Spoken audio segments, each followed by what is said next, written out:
Once upon a time, there was a young man named Jack, who lived in a small village nestled at the foot of a towering mountain range. Every day, Jack would look up at the mountains and dream of exploring their rugged peaks and hidden valleys. He longed to travel the world, meet new people, and experience all the wonders it had to offer. Despite his dreams, however, Jack was never quite satisfied with his life in the village.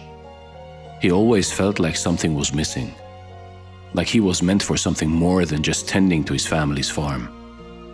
He would often compare his life to those of the wealthy merchants and nobles who passed through the village and feel a sense of envy and resentment towards them. One day, as Jack was wandering through the fields, he came across an old sage who was sitting beneath a tree, meditating. Intrigued, Jack approached the sage and asked him what he was doing. "I am simply sitting and enjoying the beauty of this moment," replied the sage. "But isn't there more to life than just sitting and enjoying the moment?" asked Jack. "Don't you have dreams and ambitions?" "Of course I do," said the sage.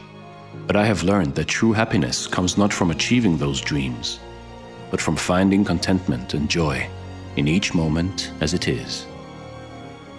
Jack was puzzled by the sage's words, but something about them resonated with him. He began to think about all the things he had in his life that he had been taking for granted: his family, his health, the beauty of the village around him.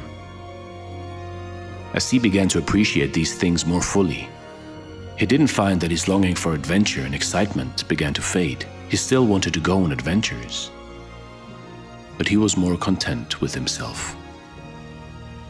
In time, Jack came to see that the whole world belonged to him, not because he had conquered it or achieved great things, but simply because he had learned to appreciate and be grateful for the abundance that was already present in his life.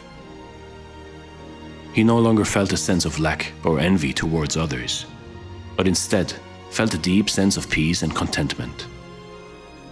From that day forward, Jack continued to dream of exploring the mountains and traveling the world, but he did so with a newfound sense of appreciation for the present moment and all the wonders it had to offer. He knew that wherever he went and whatever he did, the whole world would always belong to him. You see, in life, in your life, the world is yours. True happiness and contentment come not from seeking external validation or material possessions, but from finding joy and appreciation in the present moment and the abundance that already exists within us. Often we can become so consumed by our desires and ambitions that we lose sight of all the blessings that are already present in our lives. By learning to appreciate and to be grateful for what we have, we can experience a greater sense of peace and fulfillment, and the whole world can belong to us. Thank you so much for watching, and stay blessed.